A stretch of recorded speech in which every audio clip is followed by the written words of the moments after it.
senhores telespectadores, o tema do programa de hoje é exatamente como foi anunciado. Eu hoje vou falar nos nossos trisavós cretenses. Claro que esta história, os nossos trisavós, toda a gente não tem um trisavô, nem dois, nem três.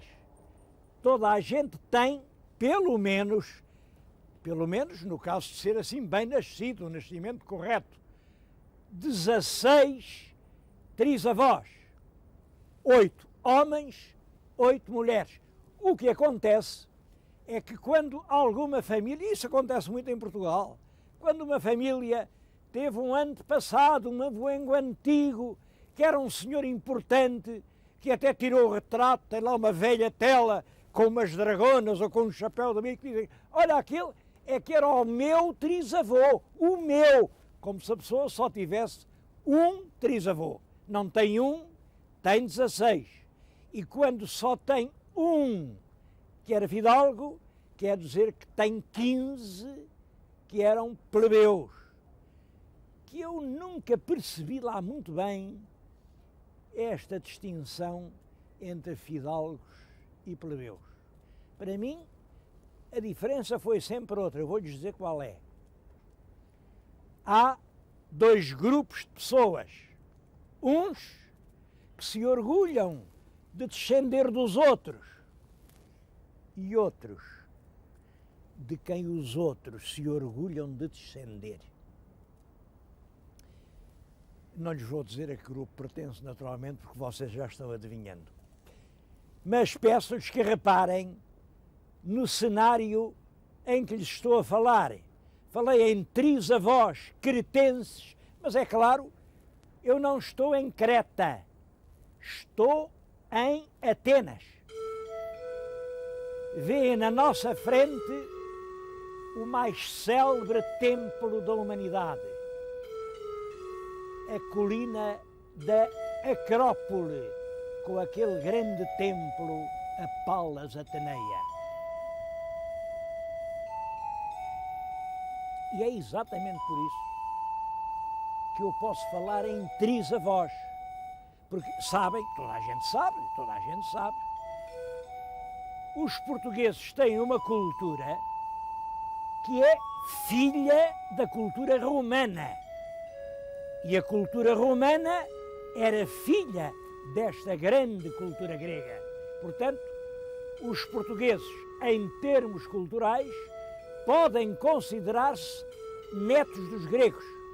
Ora bem, esta gente aqui da Grécia, esta cultura ateniense, era filha de uma cultura anterior que tinha brilhado em Micenas. E a cultura de Micenas era filha de uma cultura ainda mais antiga que tinha brilhado na ilha de Creta. Resumindo, os portugueses podem considerar-se netos dos gregos e os gregos devem considerar-se netos dos cretenses. Ora, reparem, netos dos netos são trinetos. É por isso que eu lhes estou a falar aqui nos nossos trisavós cretenses. Eu bem sei que o meu telespectador aqui está-se a sentir um bocadinho baralhado. Que diabo de história é esta? Trinetos, trisavós, que coisa é esta? Estou realmente a introduzir alguma confusão na cabeça do meu telespectador. Mas pense bem, pense outra vez e veja como isto é simples. A Grécia é a nossa avó em termos culturais. Creta é avô da Grécia em termos culturais. É por isso que nós podemos realmente falar no nosso trisavô cretense. A civilização cretense é a primeira, enfim, que a gente alcança e foi fecundada. Ela própria já foi produto de duas influências. Foi fecundada por elementos vindos da Ásia, vindos do norte da África, mas realmente era uma civilização extremamente importante. A gente hoje vai a Creta e naquele palácio de Knossos, naquela escultura, vê como essa civilização era notável. Quero-lhes dizer uma coisa, a civilização cretense, ela começou mais cedo, mas o grande período, o mais brilhante de todos, é entre 1700 e 1500 a.C. É importante esta data de 1500 a.C., porque 1500 a.C. são os marinheiros cretenses quem domina o Mediterrâneo. Até se fala numa palavra, uma das tais palavras difíceis que os sábios gostam muito de usar. Eu não gosto de palavras difíceis, mas enfim, tenho que a dizer. A talassocracia cretense. Talassocracia, que palavrão. Em português, como sabem, antigamente, talassa queria dizer monárquico. Bom, mas era uma alcunha. Talassa, em grego, queria dizer o mar. O mar. Talassocracia era o poder do mar. 1500 anos antes de Cristo, os cretenses dominavam toda a bacia do Mediterrâneo Oriental. Do mesmo modo que 1500 anos depois de Cristo, os portugueses dominavam toda a região daquele Atlântico Norte, dos novos arquipélagos que, como Vênus, tinham nascido das ondas, a Madeira, os Açores, Cabo Verde, as rotas do caminho para a Índia. É realmente por isso que eu falo no nosso trisavô cretense. Claro, todos temos muitos trisavós, só que nós, os portugueses, somos extremamente parecidos com o tal trisavô. Nascemos para andar nos barcos, nascemos para içar as velas, nascemos para desvendar terras novas, nascemos para fazer mercado em todas essas ilhas que surgem das brumas do mar. Os portugueses repetem a 3000 anos de distância o prodígio de Creta no Mediterrâneo Oriental.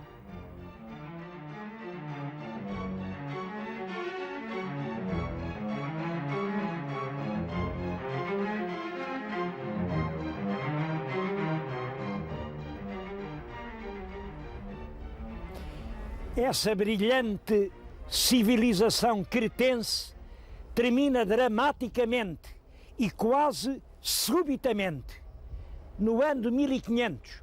Bom, claro, quem diz o ano 1500 pode ter sido 10 ou 20 anos antes, 10 ou 20 anos depois, porque, como dizia o Fernão Lopes, em tanta antiguidade certidão haver não pode. Mas é à volta de 1500 que há no Mediterrâneo uma imensa tragédia. Um vulcão, era uma ilha também com uma civilização muito desenvolvida, a ilha de Tira. Olhem, chama-se agora Santorini. Essa ilha explodiu, há um terremoto, um cataclismo pavoroso em toda a bacia ocidental do Mediterrâneo.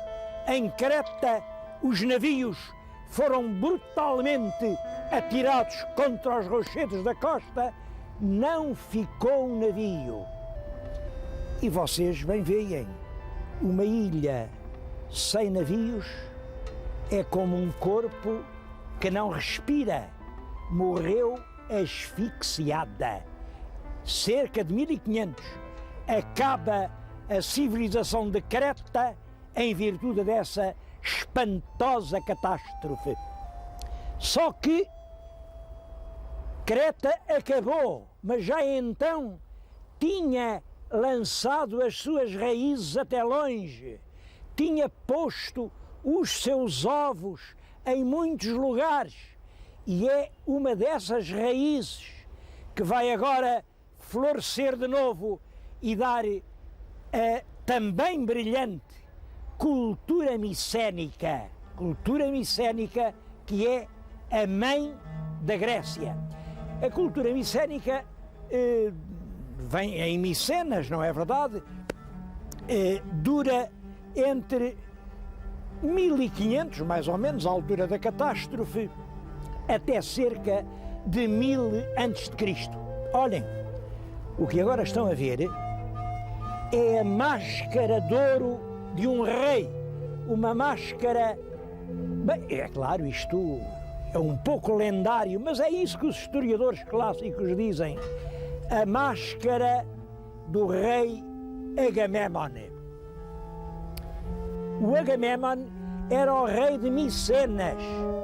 A cultura micénica dura até cerca do ano 1000 e é ela que antecede imediatamente a eclosão da extraordinária cultura grega. Os meus telespectadores já viram, eu estou-lhes a falar aqui nas ruínas de um teatro grego. É o teatro de Diónisos, em Atenas, na base da Acrópole. Quero agradecer às autoridades gregas e ao governo grego terem permitido que eu, contra todas as regras, possa vir aqui fazer esta filmagem que todo o mundo vai ver. Mas foi aqui, diante destas bancadas, que há 2500 anos se representaram essas grandes tragédias que representavam a memória dos Átridas, os reis de Micenas, esses dramas da Guerra de Troia.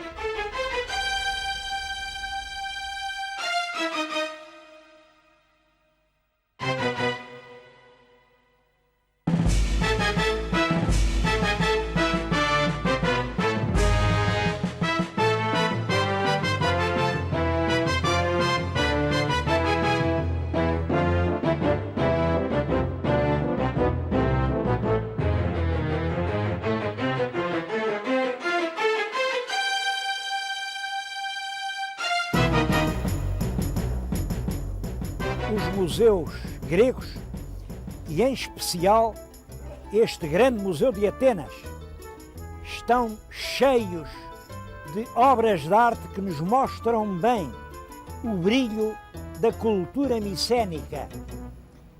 Bom, mas tudo tem o seu epílogo. E a cultura micénica também chegou ao fim, brutalmente, cerca do ano 1100 a.C. 1100. Agora não é um cataclismo da natureza, não. Agora é uma invasão brutal de povos guerreiros, os dórios. Os dórios têm cavalos, têm espadas, sabem fazer a guerra melhor do que os micénicos. E por isso a cultura micénica acaba num mar de ruínas. E é curioso. Eles chegam, já lhes disse, 1100, portanto é o século X a.C., o século IX a.C., VIII a.C.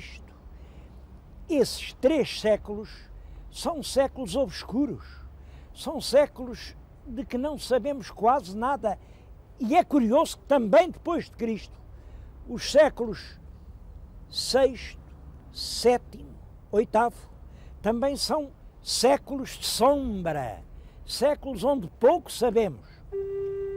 O certo é que aqui na Grécia, com a vinda dos dórios, lentamente vai-se modelando uma nova civilização. E essa civilização está em todo o seu esplendor, no ano 500 a.C. É o século VI, é o século de Péricles. Existe uma lenda extremamente significativa, que eu lhes vou contar. Ainda antes de haver Atenas, os deuses deram a escolher aqui aos gregos qual divindade queriam para protetor, ou Poseidon ou Atena. Poseidon disse: se votarem em mim, eu dou-lhes o cavalo bravo, o cavalo rápido, o cavalo que permite vencer todas as guerras. E Atena disse: se vocês votarem em mim, eu ofereço-lhes a oliveira que dá este bago da azeitona, este bago que dá o azeite, e o azeite ilumina a noite, dissipa a treva e torna toda a escuridão em claridade. Os gregos, inteligentemente, preferiram a oliveira ao cavalo. Votaram em Atena. É por isso que a cidade hoje, esta grande cidade, se chama Atenas. Bom, isto quer dizer simplesmente que os primeiros gregos tiveram que optar entre a guerra que se vence com cavalos, ou a paz que se faz com cultura, e a cultura faz-se com a luz que elimina a treva. Acho muito bonita esta lenda, e é por causa dela que hoje esta colina toda à volta da Acrópole tem milhares e milhares de oliveiras. Eu fui ali colher um pequeno ramo, não, isto não é nenhum ato, enfim, de destruição, porque são milhares as oliveiras que hoje cercam a colina sagrada da Acrópole. E é aqui, à volta desta colina, que se desenvolve a cultura grega. A cultura grega clássica está no seu auge, no momento mais alto, 500 anos antes de Cristo. É nessa altura, 500 antes de Cristo, 5 séculos, que é construída a Acrópole. Eu acho que daqui ainda vem lá em cima o Templo de Atena. É engraçada esta imagem. Há uma grossa e forte muralha, pesada, eficaz, inexpugnável, brutal. Essa muralha não é grega, é romana. Mas por detrás está a espreitar a silhueta esbelta do templo que os gregos construíram em honra da sua deusa Atena. Isto também é engraçado, esta imagem, eu acho que vale mais esta imagem do que muitas teorias. Acontece que a cultura grega, essa cultura clássica, brilhante, dura entre o ano 500 a.C. e o ano 300 a.C. Os gregos estavam muito divididos, porque os gregos nunca fizeram um Estado. Pois, claro, os gregos eram os tais que achavam o que tem valor verdadeiro, valor eterno, valor imortal, é o homem, não é o Estado. E por isso o Estado grego nunca foi um Estado forte, foi sempre um Estado frágil, um Estado do tamanho da cidade. Nunca houve um império grego, não, houve cidades gregas. O império exige o instinto do poder. E os gregos da época clássica só tinham o instinto da inteligência. E vocês não levem a mal que eu lhes diga isto, mas a inteligência sempre foi inimiga do poder. Por isso, aconteceu uma coisa espantosa. Realmente, vêm os romanos com as suas legiões, com os seus soldados brutais, arrasam as hostes gregas e fazem-se donos da Grécia. Aqui, toda a Grécia passou a ser apenas uma pobre província romana. Mas os romanos chegaram cá, olharam para estes templos, para estas esculturas, para estas paisagens. Olhem, se calhar para a luz destas azeitonas. E deixaram de ser romanos. Passaram a viver à grega. É por isso, é um dito banal em quem sabe história. Os conquistados conquistaram os seus próprios conquistadores. E, de certo modo, os romanos, a partir do século II, passam a vestir-se com togas gregas, a adorar os deuses gregos. Eles mudam-lhes o nome, mas os templos romanos são praticamente iguais aos templos da Grécia. Quer dizer, a grande batalha da civilização não foi vencida pelos cavalos, foi vencida pela cultura. Roma é quem projeta em todo o Mediterrâneo Ocidental, quem leva à Itália, à Sicília, à Espanha, à Lusitânia, o espírito individualista, personalista, civilizado da Grécia. E nós, os portugueses, somos realmente filhos dos romanos. A nossa língua ainda é, no fundo, um latim mal pronunciado, um latim de soldado bárbaro e bisonho, um latim camponês, um latim de pedreiros, mas é latim. A língua portuguesa, como se dizia já no tempo do Camões, com pouca corrupção, é a latina. O português é a última flor do Lácio, inculta e bela, como dizia o Olavo Bilac. E foi pelas mãos dos portugueses que esta língua, que se falava na Itália, atravessou o Atlântico, chegou ao Brasil e hoje os brasileiros falam português. Olha, ainda quero-lhes contar isto e com isto vou acabar o programa. Há poucos momentos entrei ali num café que está aqui diante destes monumentos. Entrei num café para tomar uma sanduíche, para poder ter força para continuar os programas. E estava lá um grupo de turistas. Eu só ouvi ao longe. Eles estavam mesmo a falar português. Era uma língua incomparável. Que beleza! E eu cheguei e disse: bendita seja esta terra onde eu ouço falar o português. Eles disseram: não, nós não somos portugueses, somos brasileiros.